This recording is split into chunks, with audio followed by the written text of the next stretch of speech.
सभी को नमस्कार। आज 1 अगस्त को हमारा पूरी इलेक्ट्रीशियन बुक का टेस्ट हुआ था, जिसके अंदर मुख्य रूप से ट्रांसफॉर्मर और इसके अंदर इलेक्ट्रॉनिक्स और थोड़ा बहुत कुछ ऐसी थ्योरी का अपने लेसन आया था। तो बच्चों ने काफ़ी अच्छा इसमें रिस्पांस दिया है। लास्ट में बताऊंगा कि कौन पहले स्थान पर रहा है, कौन सेकंड स्थान पर रहा है। तो अपने इस टेस्ट को आज हल करते हैं। पहला क्वेश्चन था, ट्रांसफॉर्मर की कोर निर्मित होती है। तो दोस्तों, ट्रांसफॉर्मर के अंदर जो कोर होती है, जिसे इंग्लिश में हम कोर बोलते हैं, वो बनी होती है सिलिकॉन स्टील की। और उसको सिलिकॉन स्टील का बनाने का कारण भी है कि सिलिकॉन अपने उसके अंदर इसलिए मिलाते हैं ताकि हिस्टेरिसिस लॉस कम हो जाए। और इसके अंदर एक क्वेश्चन ये भी बनता है कि कोरोड को लेमिनेटेड करने से क्या फ़ायदा होता है। तो अगर अपने कोरोड को लेमिनेटेड कर देंगे तो उससे जो एडी करंट लॉस है वो कम हो जाता है। तो लेकिन यहाँ तो पूछा है कोरोड किस धातु से बनी होती है, तो यहाँ अपना तीसरा ऑप्शन आ जाएगा सिलिकॉन इस्पात। इसके बाद नेक्स्ट था हमारा, उच्च आवृत्ति के लिए किस धातु का उपयोग किया जाता है। एक्चुअल में ये प्रश्न अपने ऐसे लिख सकते थे, उच्च आवृत्ति के लिए किस धातु की कोरोड का उपयोग किया जाता है। तो जो कोरोड बनती है हाई फ्रिक्वेंसी के लिए, वो बनती है फेराइट से। उसका भी कारण है। फेराइट क्या होता है, एक प्रकार से ऐसा पदार्थ है जिसके अंदर रेजिस्टेंस का मान बहुत ज़्यादा होता है। और रेजिस्टेंस का मान ज़्यादा होगा तो उसमें जो एडी करंट लॉस है, हिस्टेरिसिस लॉस है, वो दोनों कम हो जाएंगे। क्योंकि फ्रिक्वेंसी ज़्यादा है तो ये एडी करंट लॉस और हिस्टेरिसिस लॉस ज़्यादा होने वाले ही हैं। अपने को पता ही है कि अगर फ्रिक्वेंसी का मान ज़्यादा है तो एडी करंट लॉस और हिस्टेरिसिस लॉस ज़्यादा होंगे। तो अपने वो पदार्थ चाहिए जिसके अंदर क्या हो कि प्रतिरोध ज़्यादा हो, ताकि अगर ये हिस्टेरिसिस लॉस और जो एडी करंट लॉस है वो कम हो जाए। तीसरा क्वेश्चन था हमारा, जहाँ उच्च फ्लक्स घनत्व आवश्यक हो वहाँ कोर बनाते हैं। जहाँ हाई फ्लक्स घनत्व अपने को चाहिए वहाँ कोर बनी होती है मृदु इस्पात की। मृदु इस्पात की कोर बनाते हैं, सॉफ्ट आयरन की कोर बनाते हैं अपने, जहाँ ज़्यादा अपने को फ्लक्स का मान चाहिए। चौथा क्वेश्चन था, यदि एक ट्रांसफॉर्मर की प्राइमरी वर्तन, देखो दोस्तों क्या होता है कि अपने इंग्लिश के अंदर भी क्वेश्चन मिलेंगे, लेकिन हिंदी में क्या होता है, लगभग इतनी शुद्ध हिंदी आती है कि अपने को पता नहीं चल पाता। तो आगे से हम क्या करेंगे, सभी क्वेश्चनों के इंग्लिश जो शब्द हैं, जैसे कुछ एक शब्द जैसे वर्तन दिया है तो बच्चों को समझ नहीं आया कईयों को वर्तन क्या है। तो वर्तन यहाँ पे टर्नों का नाम दिया गया, तो आगे से मैं जब भी टेस्ट लूँगा तो यहाँ पे अपने वर्तन के ब्रैकेट में टर्न्स भी लिख देंगे। क्वेश्चन बहुत सिंपल था कि यदि एक ट्रांसफॉर्मर की प्राइमरी वर्तनों की संख्या 60 है, जो कि 440 वोल्ट 50 हर्ट्ज सप्लाई स्रोत से जुड़ी है, यदि द्वितीयक वोल्टेज 2640 वोल्ट है, तो द्वितीयक वर्तनों की संख्या क्या होगी, सेकेंडरी टर्न हमें ज्ञात करने हैं। तो ट्रांसफॉर्मर रेशो का एक फार्मूला होता है NS/NP बराबर ES/EP। ये एक फार्मूला होता है जिसको मैं आपको अभी 1 सेकंड में बना के दिखा देता हूँ। देखो दोस्तों क्या होता है, एक हमें फार्मूला बताया जाता है, पता होता है कि जो हमारा NS/NP ये बराबर होता है ES/EP के। तो अब इसमें देखिएगा आप, NS का मान सेकेंडरी टर्न हमें बताए नहीं गए हैं, ज्ञात करने हैं। ES जो प्राइम सेकेंडरी वोल्टेज है उसका मान 2640/60 बराबर NS/NP प्राइमरी टर्न्स का मान 60 है। और सॉरी, मैंने इसमें प्राइमरी वोल्टेज वो है 440, तो 2640 बटे, क्योंकि सेकेंडरी वोल्टेज 2640, प्राइमरी वोल्टेज 440, और इसके अंदर सेकेंडरी टर्न हमें ज्ञात करने हैं जिसको हम x मान लेते हैं, बटे में प्राइमरी टर्न का मान हमें बताया गया 60। इसको आप हल कर लीजिएगा तो आपको इसके अंदर उत्तर सारे के सारे मिल जाएंगे। ठीक है दोस्तों, तो इस प्रकार से ये क्वेश्चन थे, कोई ज़्यादा मुश्किल नहीं था। आंसर इसका आने वाला था 360। इसके बाद में नेक्स्ट जो हमारा क्वेश्चन था, हमारा क्वेश्चन था 5 नंबर, इसका उत्तर 360 था दोस्तों, चौथे का। पांचवा क्वेश्चन था, यदि एक single phase transformer 6600 voltage 50 hertz supply स्रोत से जुड़ा है, यदि कोर का क्षेत्रफल 0.05 वर्ग मीटर तथा फ्लक्स डेंसिटी उसकी 1.5 वेबर पर मीटर स्क्वायर है, तो प्राइमरी और सेकेंडरी टर्न संख्या क्या होगी यदि द्वितीयक वोल्टेज का मान 220 वोल्ट है। तो दोस्तों इसके अंदर एक फार्मूला होता है ट्रांसफॉर्मर के अपने जो पढ़ते हैं कि ट्रांसफॉर्मर की जो आरएमएस वैल्यू होती है वोल्टेज की, वो होती है 4.44 5 maximum flux into frequency into N. अब हमें यहाँ पे मैक्सिमम फ्लक्स नहीं बताया तो हम ज्ञात कर सकते हैं, क्योंकि मैक्सिमम फ्लक्स बराबर होता है B इंटू ए। बी होता है मैग्नेट अपने चुंबकीय फ्लक्स घनत्व और ए होता है एरिया। तो B का मान यहाँ पे बताया है 1.5 और एरिया का मान है 0.05। तो यहाँ से आप क्या कर लीजिएगा, फाई का मान ज्ञात करना है।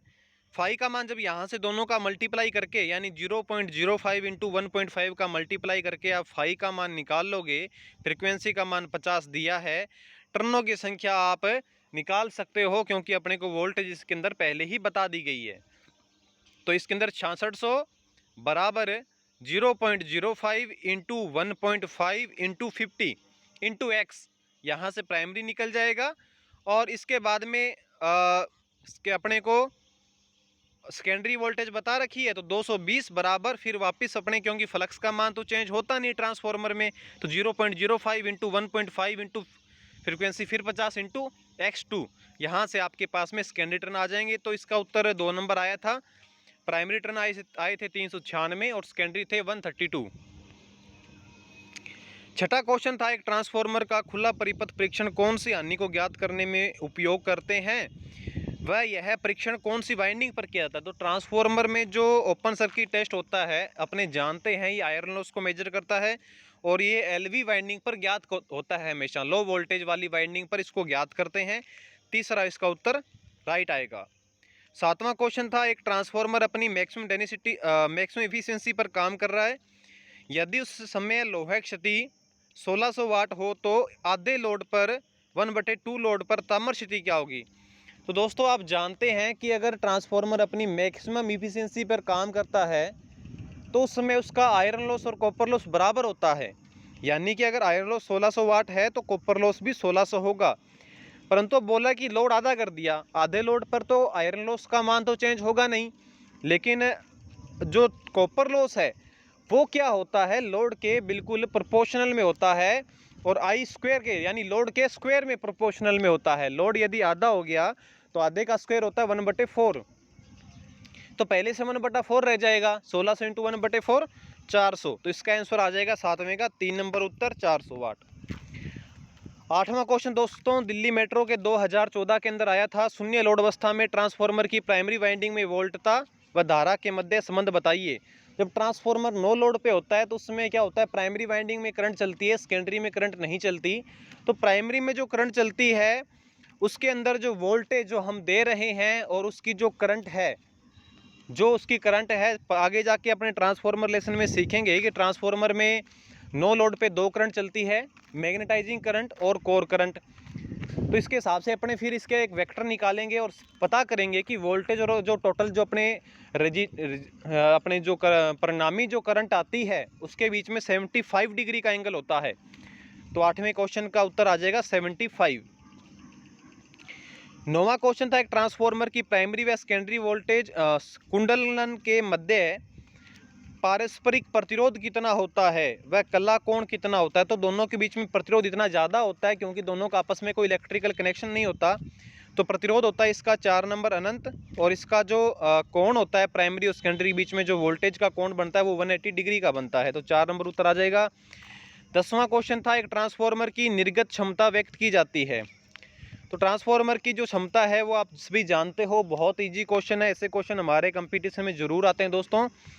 ट्रांसफॉर्मर की क्षमता वो केवीए में लेते हैं अपने, बड़ा होगा अगर स्पेशली दे दिया जाए कि पावर ट्रांसफॉर्मर की क्षमता किस में मापी जाती है तो हम फिर अगर केवीए भी है तो वह उत्तर नहीं मानेंगे, हम मानेंगे उसका उत्तर एमवीए मेगा वोल्ट एम्पियर। अब दोस्तों मेगा वोल्ट एम्पियर बता देता हूँ, अपने एक सीटीपीटी आएगा करंट ट्रांसफॉर्मर पोटेंशियल ट्रांसफॉर्मर, उसकी रेटिंग भी अपने वीए के अंदर लेते हैं। उसके अलावा फिर एक पढ़ेंगे अपने जो सर्किट ब्रेकर्स होते हैं उनकी रेटिंग भी एमवीए में ली जाती है मेगा वोल्ट एम्पियर के अंदर। तो छोटी छोटी बातें आपको याद करनी है। इसके बाद 11वां क्वेश्चन था 3 फेज को 2 फेज में बदलना है, तो स्कोट कनेक्शन बहुत इजी क्वेश्चन था। 12वां क्वेश्चन था एक ट्रांसफार्मर में शीतलन व चालक के लिए कौन सा तेल यूज करते हैं, तो मिनरल ऑयल होता है जिसे हिंदी में हम खनिज तेल बोलते हैं।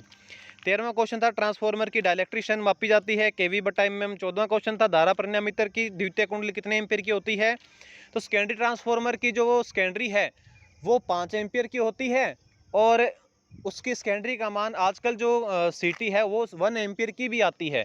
तो 5 एम्पीयर भी सही है और 1 एम्पीयर भी सही है। दोनों आपको ऑप्शन में नहीं मिलेंगे, या तो 5 मिलेगा सेकेंडरी में या 1 एम्पीयर मिलेगा। और अगर दोनों आ जाएं तो गलती से अगर आए दोनों ऑप्शन में आ जाएं 5 एम्पीयर और 1 एम्पीयर, तो आपको उत्तर फिर निशान लगाना है 5 पे ही लगाना है, 5 एम्पीयर। तो आगे जाके हम सीखेंगे कि जो धारा परिणामीटर है इसका काम क्या होता है। ये क्या काम करता है, धारा को कम कर देता है, क्योंकि हमें हाई करंट को मेजर करना होता है, मापना होता है, इसलिए करंट को डाउन किया जाता है। एक प्रकार से स्टेप अप ट्रांसफार्मर होता है, इसकी सेकेंडरी को हमेशा शॉर्ट रखा जाता है। ये सीखेंगे अपने ट्रांसफार्मर में। इसका यानी 14वें का उत्तर 5 एम्पीयर था।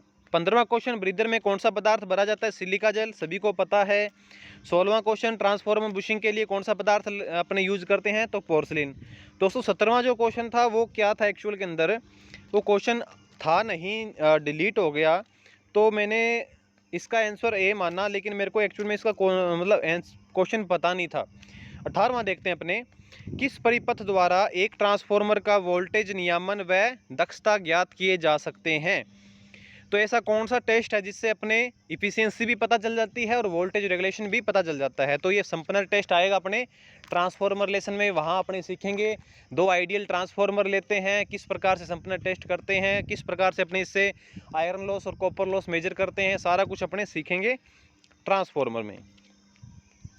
19वां क्वेश्चन है, एक एमीटर को सीटी के साथ कनेक्ट करने से पहले सीटी को क्या करना चाहिए, तो सीटी की हमेशा सेकेंडरी को शॉर्ट रखना चाहिए, क्योंकि सीटी को सेकेंडरी को शॉर्ट नहीं रखोगे और वहाँ से आप एमीटर को डायरेक्ट हटा देते हो, तो सीटी की जो सेकेंडरी है वो हाई वोल्टेज वाली है, और कभी भी हाई वोल्टेज को अचानक से अगर ओपन किया जाता है तो बहुत ज़्यादा स्पार्किंग होती है, सीटी ब्लास्ट भी हो सकती है, इसलिए सेकेंडरी को हमेशा शॉर्ट कर देना चाहिए, या इस बात का आप ध्यान रखें। 20वां क्वेश्चन था, यदि 3 फेज मोटर की परसेंटेज स्लिप 6 है, स्टेटर फ्रीक्वेंसी 40 हर्ट्ज है, तो रोटर फ्रीक्वेंसी कितनी होगी, तो दोस्तों रोटर फ्रीक्वेंसी का फार्मूला होता है कि स्टेटर फ्रीक्वेंसी इनटू में स्लिप। बहुत इजी क्वेश्चन, ये क्वेश्चन मेट्रो के अंदर आया था, इसके अंदर शायद कुछ डाटा चेंज थे लेकिन क्वेश्चन सेम था, तो इसका उत्तर आप कर लीजिएगा 6/100 इंटू में 40, तो इसका आंसर आ जाएगा 2.4 हर्ट्ज। 21वां क्वेश्चन था, एक 3 फेज इंडक्शन मोटर में 440 वोल्ट 50 हर्ट्ज सप्लाई दी जा रही है, यदि मोटर 4 पोलों वाली है जिसकी घूर्णन गति 1200 आरपीएम है, तो इस मोटर की स्लिप का मान क्या होगा।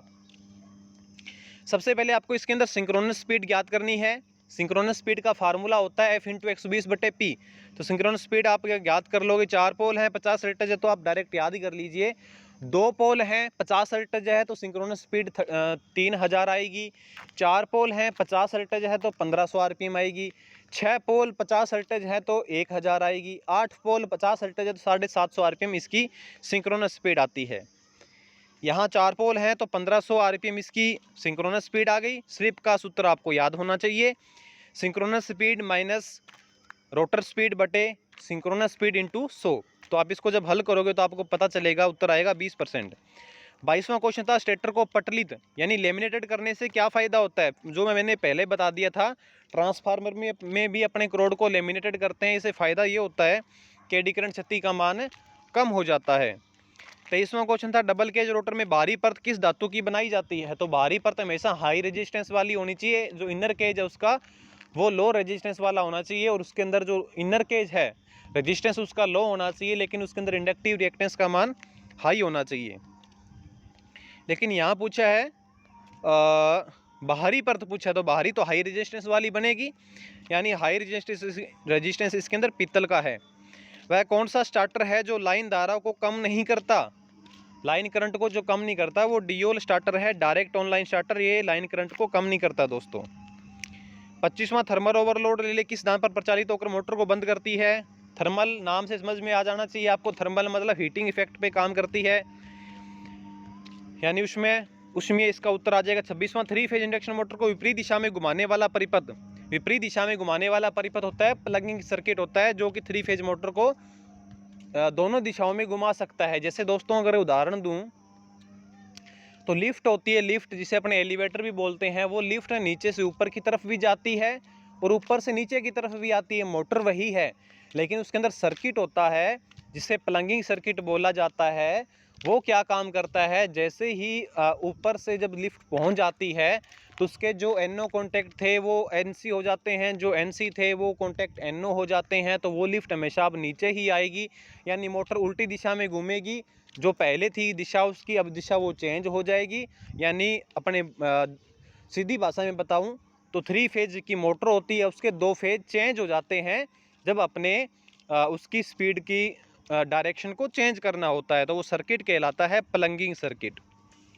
27वां क्वेश्चन था, निम्न में से किस मोटर की स्पीड गति परिवर्तित विपरीत दिशा नहीं की जा सकती, यानी विपरीत करना मुश्किल है, नहीं कर सकते। तो अपने विपरीत नहीं कर सकते शेडेड पोल मोटर की, चेंज करना बहुत मुश्किल है। 28वां क्वेश्चन, सबसे अधिक घुमाव शक्ति देने वाली motor synchronous, universal, repulsion, capacitor, starter. तो इसके अंदर यूनिवर्सल मोटर होता है सिंगल फेज की। 29वां क्वेश्चन, निम्न में से किस मोटर की घूर्णन गति आसानी से बदल सकते हैं, आसानी से अपने बदल सकते हैं। दोस्तों रिपल्सन मोटर की स्पीड को अपने आसानी से बदल सकते हैं ब्रशों की सहायता से। ब्रश को जैसे आप चेंज करोगे डायरेक्शन ब्रशों की, तो वो उसके अंदर उसकी स्पीड भी बदल जाती है। और ब्रशों को एकदम आप विपरीत कर देते हो, एक ब्रश की जगह पर दूसरा आ गया, दूसरे की जगह पर पहला आ गया, तो उसकी डायरेक्शन भी बदल जाती है रिपल्सन मोटर की। ये अपने सिंगल फेज मोटर में करेंगे। 30 नंबर क्वेश्चन था, निम्न में से किस मोटर में लेगिंग, लीडिंग व यूनिटी पावर फैक्टर प्राप्त किया जा सकता है। सिंक्रोनस मोटर सभी जानते हैं। आगे क्वेश्चन था 31वां, वह कौन सी मोटर जिसका रोटर स्टेटर के चुंबकीय के बराबर गति करता है। तो इसके ऑप्शन नहीं था, तो आप जानते हो ये सिंक्रोनस मोटर होती है। अंटिंग दोष को खत्म करने के लिए कौन सी वाइंडिंग करते हैं, डैम्पर वाइंडिंग, या जिसे बोला जाता है फेज स्विंगिंग। 33वां क्वेश्चन था, स्लीपरी मोटर का चुनाव क्यों किया जाता है। स्लीपरी मोटर में क्या होता है, हाई स्टार्टिंग टॉर्क होता है, दूसरा उत्तर। 34वां क्वेश्चन था, 3 फेज मोटर में शॉर्ट सर्किट से बचाने के लिए परिपथ में क्या लगाया जाता है। तो बैकअप फ्यूज होते हैं, सबसे पहले फ्यूज होते हैं जो सर्किट के अंदर हाई करंट को, मोटर को बचाते हैं। थर्मल ओवरलोड रिले, ये ओवरलोड से बचाती है। एनवीसी एक प्रकार से कोई सेफ्टी का काम नहीं करती, एनवीसी एक चुंबक बनाती है और जो कि परिपथ को ऑन या ऑफ करवा देती है। 35वां क्वेश्चन था, समाकालिक प्रकार का मीटर। दोस्तों इसके समाकालिक में अगर अपने इंग्लिश में इसका नाम देना चाहें तो इसका नाम होगा इंटीग्रेटिंग। तो इसका एनर्जी मीटर होता है ऊर्जा मापी यंत्र, जो कि कुल एनर्जी बताता है। 36वां क्वेश्चन था, ब्लू ऑरेंज रेड वाले कार्बन प्रतिरोध का मान क्या है। तो ब्लू का कोड होता है 6, ऑरेंज का 3 और रेड का होता है 10 की पावर 2। तो 6 3 × 10 की पावर 2 यानी 6.3 किलो, 5वां उत्तर था इसका। 37वां क्वेश्चन था, निम्न में से किसका ताप गुणांक ऋणात्मक है। तो सिलिकॉन का है। 38वां, इलेक्ट्रॉन वोल्ट की राशि मात्रक है, तो ऊर्जा का है। 39वां क्वेश्चन, मापक यंत्रों में प्रयुक्त होने वाला स्प्रिंग किस धातु से बनाते हैं। फास्फोरस ब्रोंज से बनाते हैं अपने स्प्रिंग को। उसका भी कारण है क्योंकि फास्फोरस क्या है, फास्फोरस एक लो टेम्परेचर कोफिशिएंट वाला और लो स्पेसिफिक ग्रेविटी वाला और हाई मेल्टिंग पॉइंट वाला ये एक पदार्थ है, इसलिए अपने जो स्प्रिंग है ये फास्फोरस ब्रोंज का बनाते हैं। ये नॉन मैग्नेटिक मटेरियल है।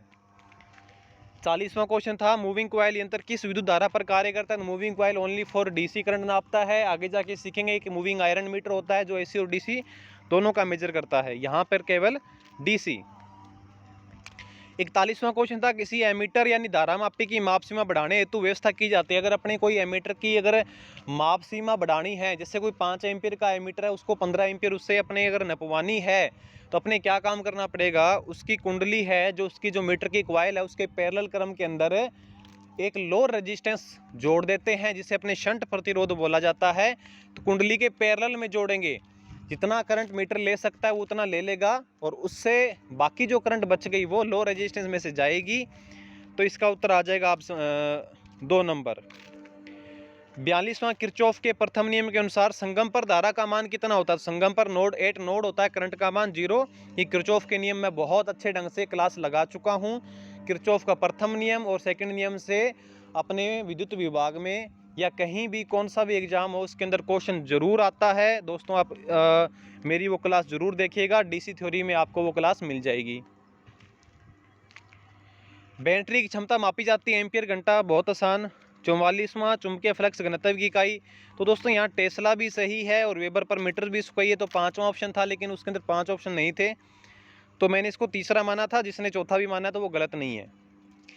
45वां आदर्श वोल्ट मीटर का प्रतिरोध कितना होना चाहिए? तो जो आदर्श वोल्ट मीटर है उसका रेजिस्टेंस हमेशा हाई होना चाहिए, तो इसका रेजिस्टेंस हाई होगा, तो इसका उत्तर आ जाएगा अपने अनंत। और आदर्श जो एमीटर है उसका रेजिस्टेंस हमेशा शून्य के आसपास होना चाहिए, शून्य होना चाहिए। तो दोनों चीज़ें आप याद करो।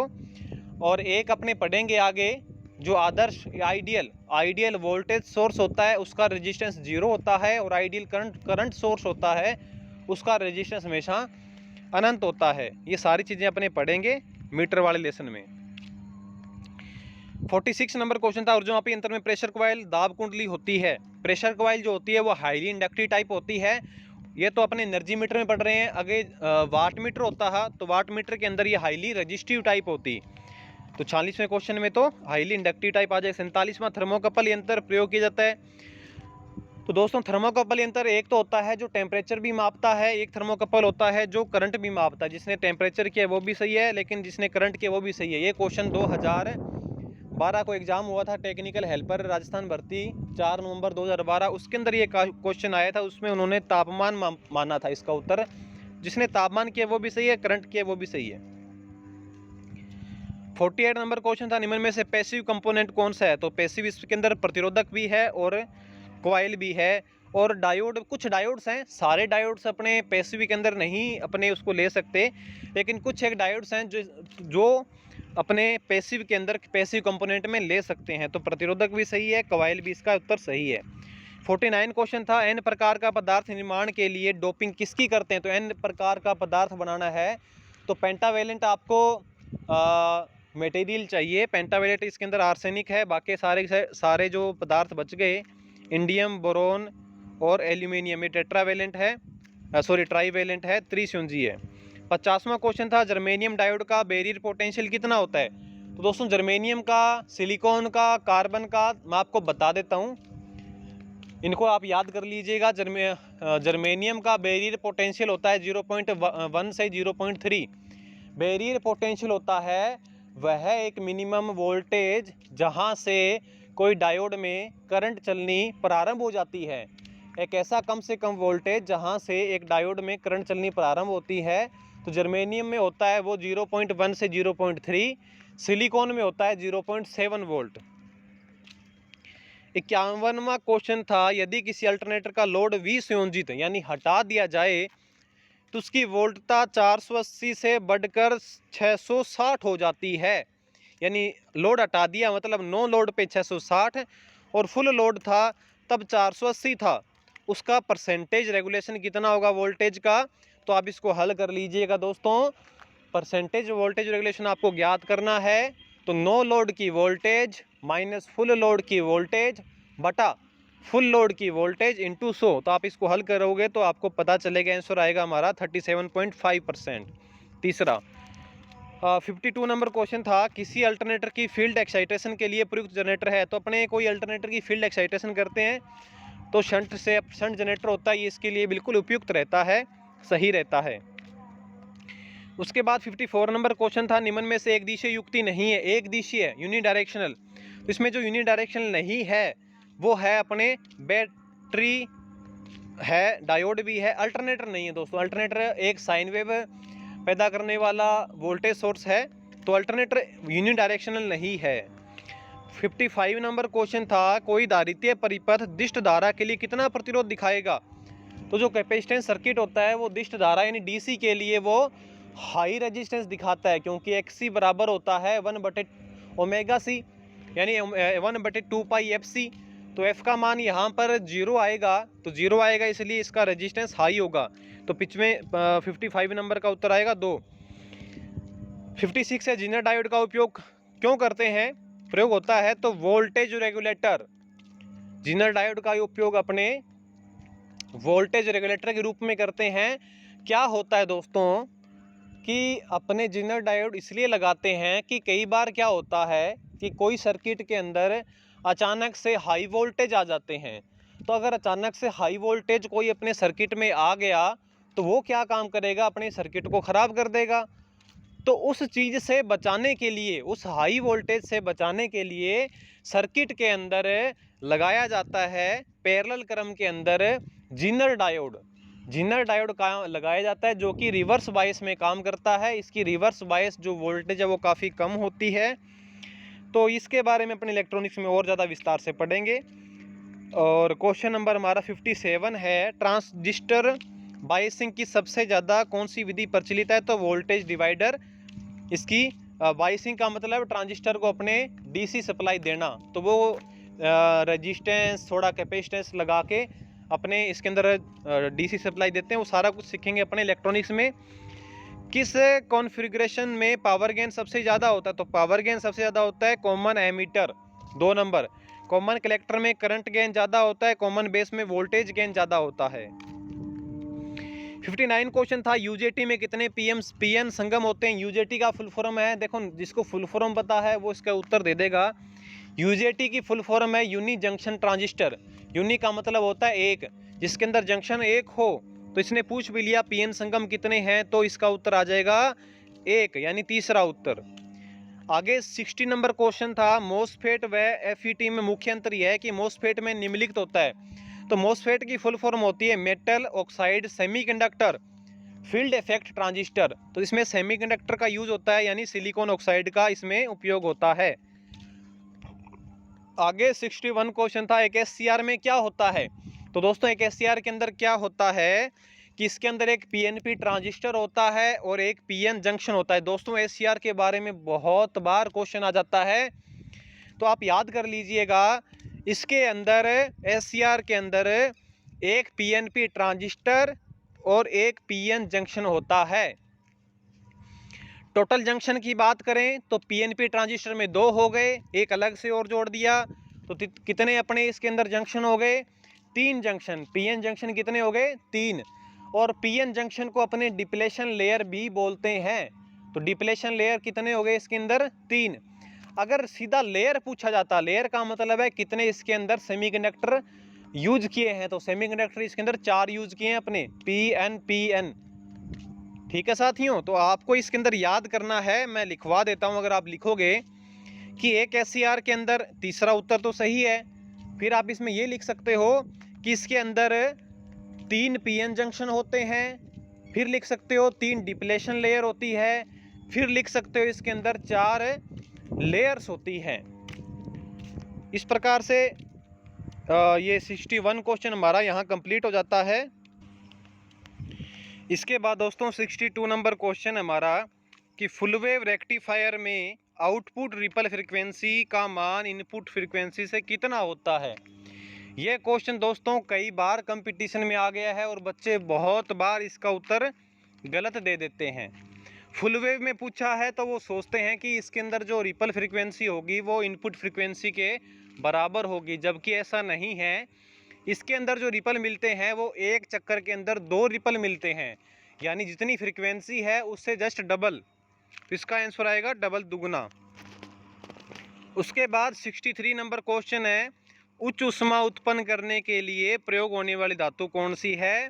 तो इसका आंसर आएगा कैंथल। 64 नंबर क्वेश्चन, किस गेट में इनपुट 0 देने पर निर्गत 1 मिलता है, आउटपुट 1 मिलता है? तो दोस्तों हमारा एक लेसन आएगा डिजिटल इलेक्ट्रॉनिक्स। डिजिटल इलेक्ट्रॉनिक्स में हम गेट्स के बारे में पढ़ेंगे। 4 प्रकार के प्रणालियां हैं जो यूज की जाती है डिजिटल इलेक्ट्रॉनिक्स में, डेसिमल, हेक्साडेसिमल, बाइनरी और ऑक्टल। ये चारों के बारे में अपने आपस में कन्वर्जन भी पढ़ेंगे इनका, लेकिन ये क्वेश्चन बहुत सिंपल है। चौथा उत्तर इसका सही आ जाएगा, नॉर गेट। उसके बाद 65 नंबर क्वेश्चन है, डेसिमल संख्या 5 का बाइनरी कोड कितना है? 101, 3 नंबर। उसके बाद 66 था, एससीआर में गेट की संख्या कितनी होती है? तो एससीआर में गेट होता है 1। उसके बाद 67 नंबर क्वेश्चन था, थायरिस्टर एससीआर एक है, थायरिस्टर एससीआर क्या है? ये करंट कंट्रोलिंग डिवाइस है, 1 नंबर इसका उत्तर सही आ जाएगा।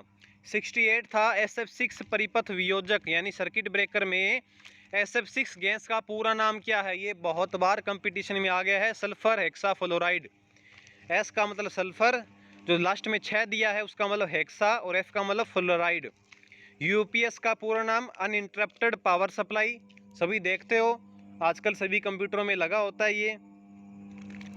इन्वर्टर कौन सी वेव बनाता है? तो इन्वर्टर जो वेव बनाता है वो स्क्वायर वेव बनाता है। तो इस प्रकार से दोस्तों ये 70 क्वेश्चन थे और बच्चों ने काफ़ी ज़्यादा इसके अंदर रिस्पांस दिया। काफ़ी ज़्यादा बच्चों ने इसमें एग्ज़ाम दिया, लगभग 80 बच्चों ने इसके अंदर एग्ज़ाम दिया है ये।